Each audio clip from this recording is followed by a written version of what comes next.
Hello friends, इस video में हम लोग डिस्कस करने वाले हैं एक बहुत ही इंपॉर्टेंट टॉपिक जो बी फार्म फर्स्ट सेमेस्टर के स्टूडेंट्स के लिए है। तो बहुत सारे स्टूडेंट्स का कमेंट आता है कि sir I have taken admission in B pharm, currently I mean first semester और मुझे जीपैट का प्रिपरेशन स्टार्ट करना है, तो वो प्रिपरेशन मैं कैसे करूं। तो पहली बात यह है कि आप पहले जीपैट क्या है वो चीज़ जानो। बहुत सारे स्टूडेंट्स का सपना होता है कि जीपैट क्वालिफाई करके नाइपर में जाना है, बिकॉज नाइपर एक नेशनल इंस्टीट्यूट है फार्मेसी का। जैसे कि आपका इंजीनियरिंग में आईआईटीज होते हैं, मेडिकल में एम्स होते हैं, वैसे ही फार्मेसी में नाइपर्स होते हैं। तो बच्चों को ये लगता है कि भाई हम फर्स्ट सेमेस्टर से ही जीपैट का प्रिपरेशन स्टार्ट करेंगे तो हमारा अच्छा हो जाएगा, लेकिन उस चक्कर में आप हो सकता है गलत डायरेक्शन में चले जाएं, मतलब आप सही से प्रिपरेशन ना कर पाएं। क्योंकि जीपैट का सिंपली मैं बता दूं कि भाई जीपैट का प्रिपरेशन उतना कोई ज़्यादा टफ नहीं है। और यहाँ पर बच्चों के मन में सवाल आता इसलिए है बिकॉज वो नीट का या फिर जेई का प्रिपरेशन करके आते हैं, जो कंपेरेटिवली एक टफ एग्जाम है। जीपैट उतना टफ एग्जाम नहीं है, इसको आसानी से आप क्लियर कर सकते हैं। एक नॉर्मल एवरेज बंदा भी आसानी से क्लियर कर सकता है हार्ड वर्क से, लेकिन उसके लिए कुछ चीज़ें हैं जो डूज और डोंट्स है, उसका सबका डिस्कशन करेंगे इस पर्टिकुलर वीडियो में। तो ये वीडियो कंप्लीटली देखना। तो हम बताएंगे कि भाई आपको फर्स्ट सेमेस्टर में क्या क्या चीज़ें करनी है, थोड़ी बहुत चीज़ें ही करनी है, वही चीज़ें करना, उससे एक्सेस करने की ज़रूरत नहीं है। और यहाँ पर जो मैं बता रहा हूँ उस पर आप फेथ रखना। फेथ क्यों रखना वो भी मैं बताऊँगा, क्योंकि आगे बहुत सारी ऐसी चीज़ें हैं जो चीज़ आप फॉलो करोगे तो आप गलत डायरेक्शन में जा सकते हो। So let's see the details. तो पहली बात हम लोग बी फार्म की बात करते हैं। तो बी फार्म के बाद आपके पास दो ऑप्शंस होते हैं, आइदर आप जॉब में जाओगे या फिर आप एम फार्म करने जाओगे। एम फार्म करने जाओगे तो अगेन आपके पास दो रास्ते हैं, पहला आप जीपैट से जाओगे, दूसरा नॉन जीपैट से। तो अभी आपके पास ऑप्शन है भाई जीपैट का। अभी आप फर्स्ट सेमेस्टर में ये चीज सोच रहे हो तो डेफिनेटली 100% आपका जीपैट क्वालिफाइड हो जाएगा। यदि फर्स्ट सेमेस्टर में आपके दिमाग में चीज आ गया और आपने थोड़ा भी हार्ड वर्क कर लिया तो आपका जीपैट क्वालिफाइड होना तय है, इसको कोई नहीं रोक सकता है। तो जीपैट क्वालिफाई करके जब आप एम फार्म करोगे तो आपको बेनिफिट्स क्या है। पहली बात तो आपको बेस्ट इंस्टीट्यूट्स मिलेंगे, जैसे कि इंडिया का जो बेस्ट इंस्टीट्यूट्स होते हैं नाइपर मिलेंगे, पंजाब यूनिवर्सिटी हो गया, बनारस हिंदू यूनिवर्सिटी जो आईआईटी बीएचयू है वो मिलेगा, आईसीटी मुंबई, मतलब ऐसे बहुत सारे प्राइम इंस्टीट्यूट में आपको एडमिशन मिलेंगे। फिर सेकंड होता है कि आपको स्कॉलरशिप मिलेगा 12,400 रुपीज पर मंथ। जो एम फार्म का ड्यूरेशन होता है वो 2 साल का होता है। हर महीने 12,400 रुपये आपको फेलोशिप देगी गवर्नमेंट, जैसे गेट में मिलता है वैसे जीपैट में भी मिलता है। तो ये एक एडेड एडवांटेज है, मतलब 2 साल में लगभग आपको 3 लाख का स्कॉलरशिप मिलेगा। यहाँ पर ये मैटर नहीं करता कि आप जनरल कैटेगरी से हो, ओबीसी हो, एसटी हो, एससी हो, सबको मिलता है। जो भी जीपैट क्वालिफाई होता है उन सबको मिलता है स्कॉलरशिप, आप एम फार्म में एडमिशन लेते हो तो। फिर नेक्स्ट होता है कंपैरेटिवली लो फी, मतलब जब आप जीपैट क्वालिफाई करते हो तो आपको एक अच्छे इंस्टीट्यूट में एडमिशन मिलता है और कंपैरेटिवली उस इंस्टीट्यूट का जो फी है वो लो होता है। बहुत सारे ऐसे इंस्टीट्यूट हैं, बहुत अच्छे अच्छे इंस्टीट्यूट हैं, जैसे कि बिट्स पिलानी है, उसका सबसे हाईएस्ट फी है, उसका 5 लाख पर ईयर है। तो यहाँ पर कुछ इंस्टीट्यूट्स जो हैं वो एक्सेप्शन है, बट बहुत सारे ऐसे यूनिवर्सिटीज हैं जहाँ पर फीस बहुत कम है, स्पेशली जो गवर्नमेंट यूनिवर्सिटी। जैसे हम लोग जादवपुर यूनिवर्सिटी की बात करेंगे तो उसका जो एक सेमेस्टर का फीस लगभग 2400 रुपया है, ठीक है। मतलब साल भर का फीस लगभग 4800, 2 साल का फीस 10,000 में आपका एम फार्म हो जाएगा और आपको 3 लाख रुपए स्कॉलरशिप मिलेगा। तो 2,90,000 रुपये आपके पॉकेट में, मतलब आपका सेविंग हो सकता है, या फिर उसको और अन्य खर्चों के लिए आप इस्तेमाल कर सकते हो। फिर थर्ड है यहाँ पर बेटर फैकल्टीज, बेटर टीचर्स मिलेंगे आपको। जब आप प्राइम इंस्टीट्यूट में जाते हो, बहुत अच्छे इंस्टीट्यूट में जाते हो, तो वहां पर बहुत अच्छे फैकल्टीज मिलते हैं, नंबर ऑफ फैकल्टीज ज्यादा होते हैं, वेल क्वालिफाइड होते हैं। बिकॉज हर एक, मतलब मान लो मैं अच्छे से क्वालिफाइड हूँ, मैं कहीं पर जॉब करना चाहूँगा, मैं तो चाहूँगा ना कि मेरा गवर्नमेंट इंस्टीट्यूट में हो सिलेक्शन, मेरा बहुत अच्छे प्राइम इंस्टीट्यूट में हो सिलेक्शन, क्योंकि वहाँ मेरे को सैलरी बेटर मिलेगी, स्टूडेंट्स बेटर मिलेंगे। तो अच्छे इंस्टीट्यूट में जाओगे तो वहाँ पर जो फैकल्टी की फैसिलिटीज होती है वो बेटर होती है। फिर होता है बेटर प्लेसमेंट। जब आप जीपैट क्वालिफाई करोगे, अच्छा इंस्टीट्यूट में जाओगे तो वहाँ पर कंपनीज भी जाती है रिक्रूटमेंट के लिए, कैंपस प्लेसमेंट के लिए, तो वहाँ पर जॉब भी आपको अच्छा मिलेगा और पैकेज भी बेटर मिलेगा। फिर आपको मिलता है बेटर फैसिलिटीज। जब आप एम फार्म करने जाओगे तो मेन चीज़ वहाँ पर होता है रिसर्च वर्क। तो रिसर्च वर्क के लिए बहुत सारे इंस्ट्रूमेंट्स चाहिए, बहुत सारे फैसिलिटीज चाहिए। तो वो फैसिलिटीज अच्छे इंस्टीट्यूट में, जैसे नाइपर की बात करें, BHU की बात करें तो, या फिर जामिया हमदर्द की बात करें, तो इन सब जगहों पर फैसिलिटीज की कोई कमी नहीं होती, सारे इंस्ट्रूमेंट्स वगैरह अवेलेबल होते हैं। तो आपका जो प्रोजेक्ट वर्क है या फिर रिसर्च एप्टीट्यूड है बहुत अच्छे से डेवलप होता है। तो ये एक एडवांटेज है जो एक प्राइवेट इंस्टीट्यूट या फिर एक नॉर्मल से इंस्टीट्यूट में सारे फैसिलिटीज अवेलेबल नहीं होते हैं। फिर होता है बेटर ब्रांडिंग, ठीक है। तो जब आप एक बढ़िया कॉलेज से पढ़ोगे तो आपका ब्रांडिंग भी अच्छा होगा। मान लो मेरे को कोई पूछता है भाई आपने अपना स्टडीज कहाँ से किया है, तो मैं एकदम प्राउडली बोलता हूँ कि I have done my masters and PhD from Birla institute of technology. तो इस कंडीशन में सामने वाला आपको अलग से एक रिस्पेक्ट देता है और आपको एक एडेड एडवांटेज मिलता है कोई भी इंटरव्यू या फिर प्लेसमेंट वगैरह हो उसमें, और साथ ही साथ आपकी इज्जत भी बढ़ती है क्योंकि आप उस इंस्टीट्यूट में पढ़े हो, मतलब आपके पास भाई कैपेबिलिटीज तो हैं, तभी तो वहां पर पहुंचे हो। तो ये चीजें हैं। अब हम लोग बात कर लेते हैं जीपैट का डिटेल्स। तो इसका डिटेल देख लेते हैं। तो जीपैट को जो कंडक्ट करता है national testing agency NTA conduct करती है। जो आपका IIT JEE एम्स का जो एग्जाम कराता है वही सेम एजेंसी है, ठीक है। इसका जो वेबसाइट होता है gpat.nta.nic.in। उसके बाद फिर इसकी एलिजिबिलिटी होती है B Pharm आपका कंप्लीट होना चाहिए, फिर आप B Pharm 4th ईयर में अपीयरिंग होना चाहिए। फिर नेक्स्ट होता है question paper pattern, MCQ based होता है, मल्टीपल चॉइस क्वेश्चंस होते हैं, 4 ऑप्शन होते हैं, उसमें एक सही होता है और एक सही में से आपका 25% निगेटिव मार्किंग होता है। मतलब एक क्वेश्चन सही करोगे तो 4 नंबर मिलेंगे, एक क्वेश्चन गलत करोगे तो 1 नंबर कटेंगे। फिर टोटल नंबर ऑफ क्वेश्चंस होते हैं आपके 125, मैक्सिमम मार्क्स होते हैं 500, ठीक है। तो 500 में से आप यदि 300 नंबर लाते हो तो आप ऑल इंडिया टॉप 10 में आ जाते हो, मतलब 60% में। टाइम टोटल में था आपको 3 घंटे का, इसमें आपको पेपर कंप्लीट करना होता है। वैलिडिटी आपका स्कोर कार्ड होता है 3 इयर्स, मतलब आपने क्वालिफाई कर लिया 4th ईयर में और 1 साल 2 साल आप जॉब करना चाहते हो तो कर सकते हो, फिर तीसरे साल उसी स्कोर कार्ड से आप एडमिशन ले सकते हो। अब नेक्स्ट इसका स्कॉलरशिप का बात करें जो मैं पहले ही बता चुका हूँ, तो 12,400 रुपये पर मंथ का आपको स्कॉलरशिप मिलेगा और 24 महीने के हिसाब से होता है 2,97,600 रुपया आपको गवर्नमेंट से मिल जाएगा। और इसी से आप अपना फीस भी भर लो, अपना खर्चा भी चला लो, जो करना है कर लो। वो डिपेंड करता है कि आप कौन से इंस्टीट्यूट में पढ़ रहे हो, उसका फीस कितना है। अब हम लोग ये पर्टिकुलरली टॉपिक पे आते हैं। अभी तक तो हम लोग डिस्कस कर रहे थे कि जीपैट क्या होता है, कैसे होता है, उसका आउटलाइन देख रहे थे। इंपॉर्टेंट पॉइंट्स, मतलब आप B Pharm फर्स्ट सेमेस्टर में हो तो आपको जीपैट का प्रिपरेशन कैसे करना चाहिए वो बात अब आ रही है। पहली बात तो हर एक बंदे का मत सुनो, डोंट लिसन टू एवरीवन। यहां पर कहने का मतलब ये है कि आपको ऑफलाइन और ऑनलाइन में भाई सलाह देने वाले हजारों लोग मिलेंगे और आपको डिसाइड करना है कि आपको किससे सलाह लेना है। तो उसी से आप कंसल्ट करो जो प्रॉपरली वेल क्वालिफाइड हो, जिसने जीपैट क्वालिफाई किया हो और जिसके पास प्रॉपरली नॉलेज हो, ठीक है। तो वो चीज आप प्रॉपरली एसेस करो। इवन यूट्यूब चैनल बना करके रखें, बहुत लोग के लाखों सब्सक्राइबर है, उसमें सब्सक्राइबर की कोई कमी नहीं है, लेकिन वहां पर आप देखो कि कंटेंट किस लेवल का। ऐसा तो नहीं कि आप गलत डायरेक्शन में जा रहे हो, वो मतलब सामने वाला जो बंदा यूट्यूब में तो देखो भाई कोई भी ग्रो हो सकता है और कोई भी नहीं ग्रो हो सकता है। तो सब्सक्राइबर अकाउंट पे आप उसको एसेस मत करो, उसके कंटेंट के बेसिस पे एसेस करो। कोई भी चीजें पढ़ रहे हो तो थोड़ा सा बुक, स्टैंडर्ड रेफरेंस बुक से देखो, वहां पर क्या चीज पूरी बताई जा रही है, सही से बताई जा रही है, नहीं बताई जा रही, वो चीज देखो।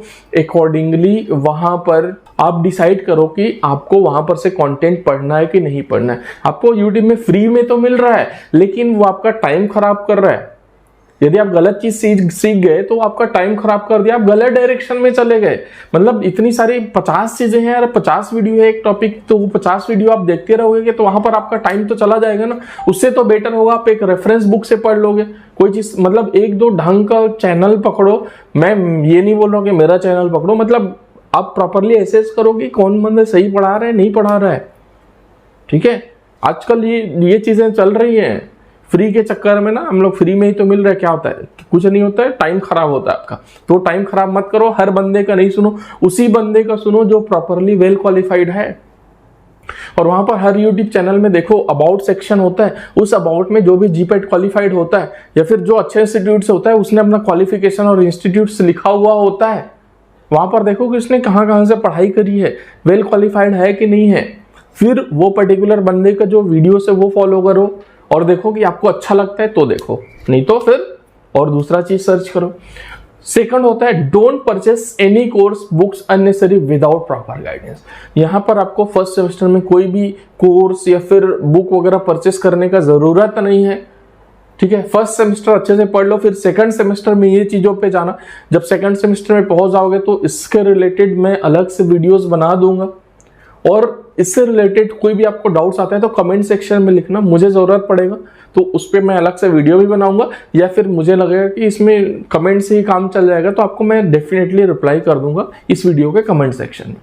तो कोई भी कोर्सेस या फिर बुक्स वगैरह परचेस करने का जरूरत नहीं, उससे अननेसेसरी आपके 1000, 2000, 5000, 10,000 पैसे खराब होते हैं, तो वो खराब करने की अभी तो जरूरत नहीं है। अब ये सोचो कि मैं फर्स्ट सेमेस्टर में ये कर लेता हूँ, मैं तो ऑल इंडिया रैंक 1 ही लाऊंगा, तो भाई ऐसा कुछ भी नहीं है, ठीक है। क्या चीजें करनी है वो सीधा मैं बता रहा हूँ, वो चीज देखो। फिर टेक गाइडेंस फ्रॉम दो seniors only who are qualified GPAT. यहाँ पर बहुत सारे सीनियर्स होते हैं जो आपको सलाह देने लगते हैं। बहुत लोग बोलते अरे जीपैट करके क्या होगा, मैं बता दिया ना क्या होगा, आपको नाइपर मिलेंगे, आपको पैसे भी मिलेंगे, गवर्नमेंट पैसे देगी, घर से पैसा नहीं लगाना पड़ेगा, प्लेसमेंट भी मिलेगा, अच्छे टीचर्स भी मिलेंगे। तो ऐसे सीनियर्स का मत सुनो जो खुद जीपैट क्वालिफाइड नहीं है। साथ में यहाँ पर एक बहुत इंपॉर्टेंट चीज है, आपके कॉलेज में जब जाओगे ना, मतलब एक नॉर्मल से कॉलेज जाओगे, एवरेज कॉलेज में, तो वहां पर बहुत सारे 2 ग्रुप होते हैं। कुछ जो फैकल्टीज होते हैं जीपैट क्वालिफाइड होते हैं, और बहुत सारे जीपैट क्वालिफाइड नहीं होते। तो जो लोग जीपैट क्वालिफाइड नहीं होते उसमें से उन फैकल्टीज में से मैक्सिमम लोग ये बोलते हैं जीपैट वीपैट में कुछ नहीं रखा है, क्या करना है। बिकॉज यहाँ पर एक चीज ये चल रही है कि आप जीपैट क्वालिफाइड नहीं होगे तो फिर उसी कॉलेज में आप नॉन जीपैट सीट में एम फार्म में एडमिशन लोगे, उनकी सीटें भरेंगी। तो भैया ये सब चक्करों में नहीं पड़ो, उन टीचर्स को आइडेंटिफाई करो जो प्रॉपरली जीपैट क्वालिफाइड हैं और आपको अच्छे से गाइड कर सकते हैं। कोई भी बंदा बोल रहा है कि जीपैट करके कुछ नहीं होना, तो भैया उसका तो बात छोड़ दो।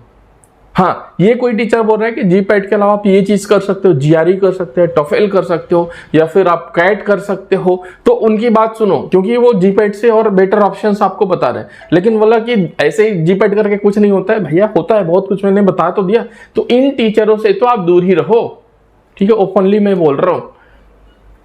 फिर focus on your semester studies and a few important topics from your syllabus. ये चीज मैं बताऊंगा कि आपको फर्स्ट सेमेस्टर में जीपैट का एक प्रॉपर प्रिपरेशन नहीं करना है, आपको अपने सेमेस्टर का प्रिपरेशन करना है। उसी सेमेस्टर में से जीपैट की जो चीजें कवर्ड होंगी वो आपको कैसे पढ़ना है, आपके सिलेबस उठा करके इसी वीडियो में मैं आपको बताने वाला हूं, ठीक है। अब नेक्स्ट यहां पर देख लेते हैं how to study semester and GPAT, मतलब फर्स्ट सेमेस्टर और जीपैट का प्रिपरेशन कैसे करना है। तो पहली बात तो आपको प्रीवियस ईयर का जो जीपैट का पेपर्स है वो सॉल्व करना है। अब आप बोलोगे प्रीवियस ईयर जीपैट का पेपर कैसे मिलेगा, तो ये मिलेगा मेरे एप्लीकेशन पे, डॉक्टर पीके एजुकेशन एप्लीकेशन डाउनलोड करना, लिंक डिस्क्रिप्शन में है, या फिर यहाँ पर आपको एक फोटो दिख रहा होगा तो वो पर्टिकुलरली गूगल प्ले स्टोर में टाइप करोगे तो आपको वो ऐप डाउनलोड करने को मिल जाएगा।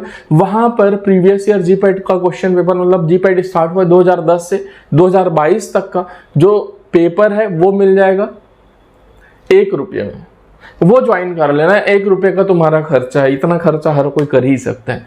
वो ज्वाइन कर लेना, और ज्वाइन करने के बाद फिर 2022 का पेपर ले लिए, उसको देख लेना, मतलब अटेम्प्ट करना पेपर को। उसमें से जब अटेम्प्ट करोगे तो सारी चीजें आप अटेम्प्ट नहीं कर पाओगे, तो वहां पर try to understand the question, मतलब क्वेश्चंस जो है वहां पर उसको अंडरस्टैंड करने की कोशिश करना। और वहां पर एक साल में 125 क्वेश्चंस होते हैं। 125 क्वेश्चन में से आपको 20 से 30 क्वेश्चन ऐसे लगेंगे जो आपने सुना है। तो जो सुने हुए क्वेश्चन को सॉल्व करने के लिए प्रॉपरली मैं नहीं बोल रहा हूँ कि सही करो गलत करो, उनको समझने की कोशिश करना, क्योंकि बहुत सारे 11th 12th में हमने केमिस्ट्री वगैरह पढ़ी हुई होती है, फिजिक्स वगैरह पढ़ी हुई होती है, तो उससे थोड़े बहुत रिलेवेंट क्वेश्चंस रहते हैं, तो वो चीजें आपको समझ में आएंगी। तो आपको लगभग मान के चलते हैं कि 20 जो क्वेश्चन है वो समझ में आएंगे। तो ये 20 क्वेश्चन समझना, यहाँ पर सही आंसर देने की फिर से मैं बात नहीं कर रहा हूँ, ये 20 क्वेश्चन समझना और ये देखना कि यहाँ पर क्वेश्चन किस तरीके से पूछे जा रहे हैं। तो ये चीज आप कर लोगे। 2022 से स्टार्ट करना और जाना 2010 तक, ठीक है। और इससे आपको ये समझ में आ जाएगा कि जीपैट में क्वेश्चन किस तरीके से पूछे जाते हैं। और फिर आपका total questions from B pharm first semester होगा, पूरे सिलेबस से जो आपके सब्जेक्ट्स होते हैं उससे 6 से 8 क्वेश्चन जीपैट में आता है, जो एक बहुत बड़ा नंबर है। 6 से 8 क्वेश्चन मतलब समझ रहे हो 24 से 32 मार्क्स है। इतने में लगभग 1000 से 1500 रैंक का डिफरेंस आ जाता है, ठीक है। तो ये इंपॉर्टेंट है। अब यहां पर से ये सारी चीजें करने के बाद आपको ये समझ में आ जाएगा कि जीपैट में किस किस लेवल के किस तरीके के क्वेश्चंस आते हैं अब हम लोग चलते हैं आपके सिलेबस पे। तो आपके सिलेबस में कौन कौन सा टॉपिक इंपॉर्टेंट है और उनको फिर कैसे पढ़ना है ये मैं बताऊंगा। तो यहाँ पर आप अपनी स्क्रीन में देख पा रहे हैं कि ये बी फार्म फर्स्ट सेमेस्टर का सिलेबस है और आप इंडिया में पढ़ रहे हैं। एज पर फार्मेसी काउंसिल आप इंडिया सिलेबस चलता है और ये जो सिलेबस है थ्रू आउट इंडिया सेम होता है, किसी भी यूनिवर्सिटी में चेंज नहीं होता है। तो इस सिलेबस का जो कॉपी है आपको मिल जाएगा मेरे एप्लीकेशन पर, अगेन वो फ्री होगा। डॉक्टर पीके एजुकेशन जो ऐप है वो डाउनलोड करेंगे तो उसके बाद फिर स्टडी मटेरियल्स में आप जाएंगे, अपर लेफ्ट कॉर्नर में 3 जो लाइन है उसमें क्लिक करेंगे, स्टडी मटेरियल में जाएंगे तो वहां पर ये सिलेबस अपलोडेड है ऑलरेडी, तो ये चीज आप डाउनलोड कर सकते हैं। तो यहाँ पर फर्स्ट सब्जेक्ट ही हम लोग बात करते हैं, that is human anatomy and physiology. उसके बाद फिर सेकंड सब्जेक्ट है फार्मास्यूटिकल एनालिसिस 1, फिर आता है आपका फार्मास्यूटिक्स 1, उसके बाद फिर आता है फार्मास्यूटिकल इनऑर्गेनिक केमिस्ट्री। तो ये जो 4 सब्जेक्ट है यही आपका जीपेट में है। इसके अलावा जो बाकी के सब्जेक्ट है कम्युनिकेशन स्किल, रिमेडियल बायोलॉजी या फिर मैथमेटिक्स, ये दोनों सब्जेक्ट आपको जीपैट में नहीं पूछे जाते। अब हम लोग चलते हैं इंडिविजुअली सिलेबस पे, जो सब्जेक्ट का सिलेबस है उस पे चलते हैं। सीधा हम लोग चलते हैं 28 नंबर पेज पे जो एक सेमेस्टर 1 का है। तो यहाँ पर आप देख रहे हैं फर्स्ट जो सब्जेक्ट है वो आपका ह्यूमन एनाटॉमी एंड फिजियोलॉजी का है। तो इसमें इंट्रोडक्शन टू ह्यूमन बॉडी है, ह्यूमन बॉडी है, बॉडी के सेलुलर लेवल है, टिश्यू लेवल है, उसके बाद फिर अलग अलग सिस्टम है, इंटेग्यूमेंट्री सिस्टम, स्केलेटन सिस्टम। तो ये सारी चीजें पढ़नी है। बेसिकली आपने 11-12 में पढ़ा हुआ होता है, उसका थोड़ा सा डिटेल्ड वर्जन यहाँ पर आप पढ़ोगे। इनसे आपको मतलब यहाँ पर जो फर्स्ट सेमेस्टर का सिलेबस है यहाँ पर से आपको एक क्वेश्चन पूछे जा सकते हैं जीपैट में, ठीक है। अब आपने प्रीवियस ईयर का जीपैट क्वेश्चन पेपर किया हुआ है तो वहां से आपको समझ में आएगा कैसे क्वेश्चन पूछे जाते हैं। तो यहाँ पर जो भी टॉपिक होगा उसी तरीके से पढ़ना, उसी डेप्थ के साथ में पढ़ना, तो वो चीजें आपको क्लियर हो जाएंगी और इससे जो क्वेश्चन आएगा वो आपसे बन जाएगा, ठीक है। तो ये सारे जो सिस्टम होते हैं, इसमें जो सबसे इंपॉर्टेंट टॉपिक है वो मैं आपको बता दूं, कार्डियोवैस्कुलर सिस्टम बहुत इंपॉर्टेंट है। तो ये चीज बहुत अच्छे से पढ़ना, ये जीपैट के पॉइंट ऑफ व्यू से बहुत ज्यादा इंपॉर्टेंट। अब यहाँ पर जो सेकंड सब्जेक्ट आता है दैट इज फार्मास्यूटिकल एनालिसिस, जो मैं पढ़ाता हूँ। तो फार्मास्यूटिकल एनालिसिस से आपको इस पर्टिकुलर सिलेबस से लगभग 2 to 3 क्वेश्चंस जीपैट में पूछे जा सकते हैं, जो बहुत ही इंपॉर्टेंट है। और यहाँ पर मेरे जो लेक्चर्स हैं वो सफिशिएंट होते हैं, प्लस यहाँ पर इंपॉर्टेंट जो चीज़ें हैं वो मैं बता दूँ। यहाँ पर आपको पढ़ना है ये जो एरर्स टॉपिक है, यहाँ पर से आपको क्वेश्चन पूछे जाते हैं। मेथड्स ऑफ एक्सप्रेसिंग कंसंट्रेशन है, यहाँ पर से क्वेश्चन पूछे जाते हैं। एसिड बेस टाइट्रेशन से आपको क्वेश्चन पूछे जाते हैं। उसके फिर कॉम्प्लेक्सोमेट्रिक टाइट्रेशन से आपका क्वेश्चन आता है। उसके बाद फिर यहाँ पर ये जो रेडॉक्स टाइट्रेशन है उससे क्वेश्चन आता है। और सबसे इंपॉर्टेंट ये इलेक्ट्रोकेमिकल मेथड्स है जो आपने 11-12 में भी पढ़े होंगे, इनसे आपका क्वेश्चन आता है। तो ये हो गया फार्मास्यूटिकल एनालिसिस का, ये सबसे ज़्यादा इंपॉर्टेंट है आपका फर्स्ट सेमेस्टर के सिलेबस में से। उसके बाद फिर आपके पास आ गया फार्मास्यूटिक्स, जिसको हम लोग जनरल फार्मेसी भी बोलते हैं, जीपी बोलते हैं। तो बेसिकली इसका जो क्वेश्चन आता है आपका डोजेस फॉर्म से क्वेश्चन आता है, प्रिस्क्रिप्शन से क्वेश्चन आता है, मोस्ट इंपॉर्टेंटली इस पोसोलॉजी से क्वेश्चन आता है। यहाँ से लगभग 2 क्वेश्चन आते हैं, ठीक है।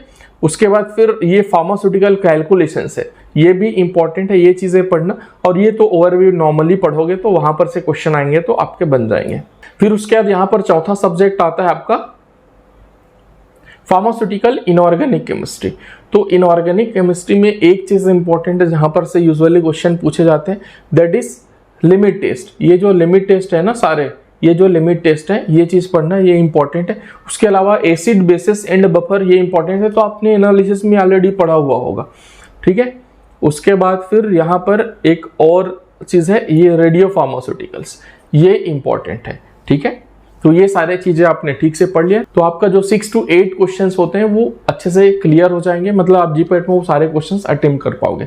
तो आई होप आपको बी फार्म फर्स्ट सेमेस्टर में कैसे प्रिपरेशन करना होगा वो पता चल गया। एक समरी में बता देता हूँ, आपको जीपैट के लिए अलग से पढ़ने की जरूरत नहीं है, आपको यही 4 सब्जेक्ट में फोकस करने की जरूरत है। और इन 4 सब्जेक्ट में कैसे फोकस करोगे, प्रीवियस ईयर का जीपैट क्वेश्चन पेपर पढ़ने के बाद आप देखोगे कि कैसे कैसे क्वेश्चन आ रहे हैं। तो आप सेमेस्टर के साथ पढ़ोगे तो साथ में थोड़ा सा एक्स्ट्रा, थोड़ा सा डेप्थ में ऐसे पढ़ लेना कि आपके जो इस टॉपिक से जीपैट का क्वेश्चन आए वो सॉल्व हो जाए। आई होप आपको ये वीडियो अच्छा और इन्फॉर्मेटिव लगा होगा। Thank you so much.